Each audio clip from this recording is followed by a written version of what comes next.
Yes, I had the first degree. Well, it was just so I don't stay at home. Okay, I'll be right. You cannot sit. You want to sit when the consultant is. You cannot sit, and you're there like some very lovely ones will say they want to teach you. Sometimes you're like, "Please, I don't want to be taught. I just want to rest." Yeah, that brings me to your friends and Oh, classmates. If they yeah. were to say anything about you, what do you think they would say about you? Now let's move into your school days, right? You mentioned earlier that you got your first degree as a biochemist, Yes. and transitioning into this journey of becoming a doctor. How did that affect you positively or otherwise? How did that play in your journey? Yes, I had the first degree. Well, it was just so I don't stay at home. Okay, I'll be right. Because I didn't want to have the feeling like all my mates were in school Yes. and I was not. Although I'm grateful for my house safe days because for medicine, my second degree, I didn't have that school fellowship experience as Mm. much because I was always going home Yes. and or it was church. But then when I was in my first degree, I had that school fellowship experience. Mm-hmm. It was always fellowship and school fellowship, fellowship, fellowship. So I'm grateful for that. But biochemistry was book. Biochemistry was a lot. It was Really? a lot. I went to Babcock University, and Babcock University is also a Christian school. Mm-hmm. Yes, Seventh Day Adventist. We have a lot of doctrines, so to say. But I met great people. Yeah. Some of my friends that are sisters, I'll use the word sisters, I still have now. We Mm-hmm. met in Babcock University. So it was also, I believe God just took me through that route as well. Yeah. RCF built me. RCF Babcock built me. Mm. It was a beauty to them. I met Yeah. really great people in RCF Babcock. To school, I had a, a, a, it's like I always have favorite lecturers in school because I had a favorite lecturer as well, who was also my supervisor, and it was more like a mentor, a counselor. He also wanted to study medicine and Mm. ended up studying biochemistry, but he kept pushing. And he would call me and tell me, "Oh, have you applied now? You can do this. You can still apply and Mm-hmm. all of that." So that was my first degree journey. Wow. Now let's talk about medical school and possible burnout. Mm. And who even sent me this message? Um, Were there moments like yes, that? I'm sure every medical student will have had it like, hey God, who sent me here? Especially when you're on ward rounds and you're Hmm. standing from 8 a.m. till 4 p.m. My goodness. and going from Wait, one, 8 a.m. yes, going from one word to another word. And for students, it's easier because most of those ward rounds are always after a call duty. That Mm. means you were on duty throughout the day yesterday, Mm-hmm. and then you were on call all through the night. Mm-hmm. Then you come in the morning with ward rounds with the consultants. For medical students, when it's like, even for calls, when it's like 11 p.m., Yes. we'll beg them and say, please, we need to go to the hostel. But as a doctor, you cannot leave. So those resident doctors, house officers, they have to stay Wow. till morning.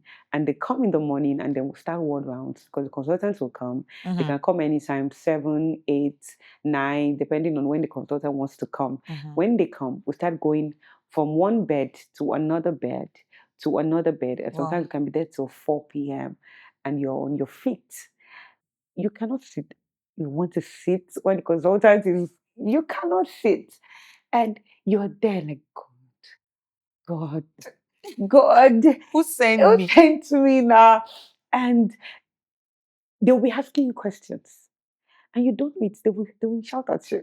Like, I thought it was just a Nigerian thing, but then I saw movies and I saw that it's everywhere.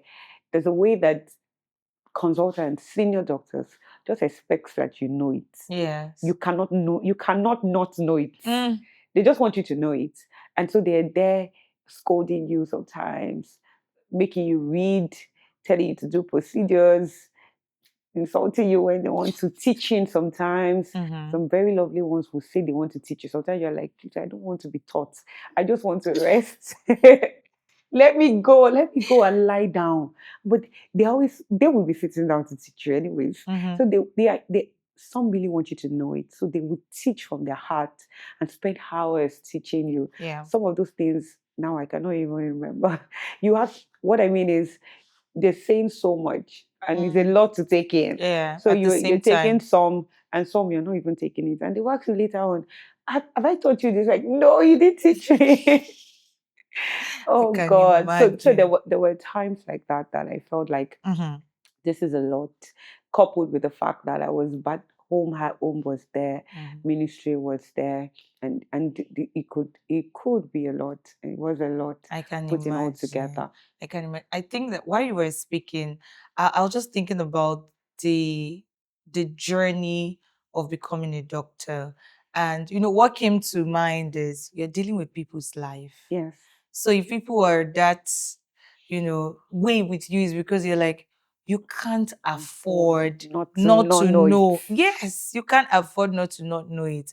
So I can imagine what you're simply doing. You're bringing me into your world. Like, this is how it's done. Now let's talk about your day-to-day activity in school, night, afternoon. What do you do? What do you do? So when I started going from home, Mm-hmm. so I would go from home very early in the morning. Sometimes when there was a lot of traffic, I would leave like 6, 5. But when the road became better, I would leave say 7, and I would go to school in the morning. Then if we're not having lectures, because it depends on the curriculum for that posting, we call Mm-hmm. it postings. So if I'm not having lectures, then I'm having clinics. I'm at the word. Yeah. So you're either going to the word or you're going for lectures. Mm-hmm. So you have that. Sometimes we have lectures in the morning, then we go to the word, then we'll come back for lectures in the afternoon. Then I'm going running back home. But there were also days when I had to stay back in school. In Maybe there school, was a yes. test I had to do the next day, or I was on call. My unit was on call or something. Mm-hmm. So there were days I would have to stay back in school Yeah. for um for the calls and all the clinics and all. And when I'm done, I'll go home. Even if it's 11 p.m., I know that I have to go home. Especially when I had a baby, I had to go home. But when I was pregnant, I reduced my going home. My hostel was the second floor. My room was on the second floor. Wow. And in my pregnancy, I would have to climb the stairs, Up up and and down. down, My up and down. goodness. It was that cycle most of the time. Sometimes when I'm in school doing fellowship, I'll go for fellowship as well. Early in the morning, there's a spot in my school where I normally pray, and I don't miss it when I'm in school. When I even stopped sleeping over in school, I missed that space because anytime I get there, it's always like God is waiting for me there. By Mm. 5:30, I move out of my hostel.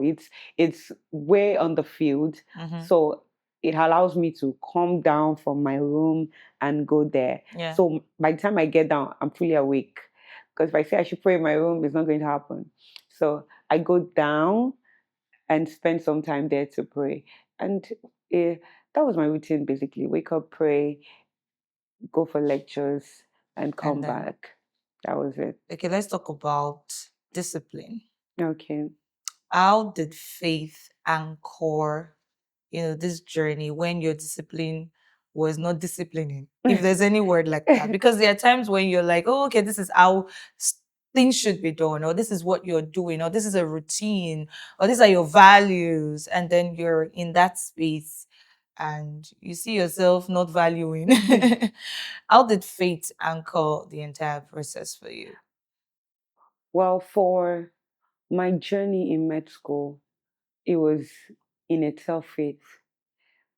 Journey through to med school, all through med school, post med school was a journey of faith. Mm. It was God guiding me through Yeah. that process. There was God written all over it, right? So I really did not have a time when I would say, oh, let me not do this, or oh, let me do this. I had to keep my values. And then by the time I was in school, I was already a public figure. Everybody knew me, Mm-hmm. sort of. Not everybody, but you get like some people knew me and all. So I had to still, I could not be found doing what wasn't. Mm-hmm. And then something I've not done since primary school, secondary school. I wouldn't come do it now. Yeah. I won't. There's nothing that would happen that would make me to be talking in the exam hall or be found cheating and all of that.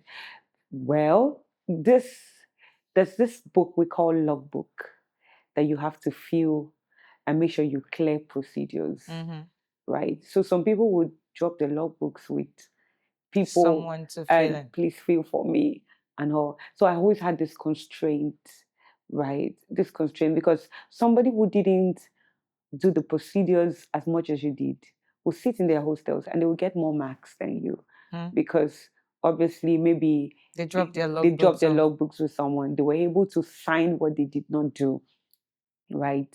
But I think that God helped me through that season. There were no perfect times because I had friends. I would be like, "Give me your logbook." Oh my God. They would say, "I'm taking your logbook." Right? I like, I'm not around. I'm not around for that procedure. PMO, where's your logbook? Where's your logbook? And there are people that would just, please, you don't need to give me the permission. Right? And I'm grateful for those friends that helped me through that season. But God helped me. God really that brings me to your friends and classmates. If they were to say anything about you, what do you think they would say about you? I had babies in school. I had sweethearts. We still have a group for even when we're no longer roommates. My first roommate was an Elijah, a Muslim, but she's still very close. She also got married and had her babies in school. She didn't want to get married. She like I was that push for her, like, look at me. I've had 2 children. Go and marry.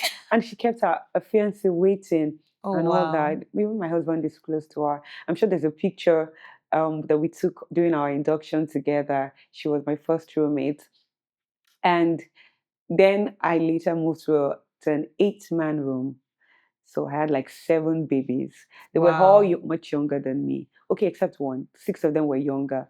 One also came in with direct entry just from microbiology, just like me. So I had 6 of them that were like my babies. That I would go home and bring things for them, and we would talk about everything, talk about relationships, talk about scripture. I started Bible study in the room at one point. Making friends in adulthood. There was this respect they had for me, and I also presented myself in a way that could be respected because it's important as well that I wasn't demanding it. I just placed myself in the place that they could communicate with me, they could relate with me, and they were sweethearts. I can mention the name Morlake, Sharon, Ganiat, Toyin Campbell. My first roommate was Islamia. Edun Olubumi and Nancy. Oh my God, Nancy baby. I can tell you enjoyed that community from how you talk about it. Yes. You really did enjoy that. Yes. Community. I had people who would, I'm not around, and they would help me fill up spaces. Like I won't feel it so much that I'm not around. Yeah. Like maybe they're submitting a project, they want to do something. My final roommate when I moved to a 2-man room, Toby was a sweetheart. She was my roommate when I was pregnant. She won't allow me lift a finger. She won't allow me do anything. So I had them at different places in my life. It's even when she was no longer my roommate. If sometimes you hear a gist that this lecturer mentioned that this question will come out. Nifemi may not know. She will enter my DM. Nifemi, read this, read this, read this. And so she would always look out for me. You hear people say, "Oh, don't tell anybody." I saw them putting this equipment together. I think we're going to have a practical exam on this. She would enter my DM. Nifemi, go and read this. Go and check up on this. Send me past questions. Some past questions are flying. She will send me past questions. If all my roommates, they were always there we're all looking out for each other. And I think that was one blessing I had in medical school that I would not take for granted. Wow. That's a whole community there. Yes. Giving the right energy. You would flourish in such spaces. Yes. So I love it for you. Thank you.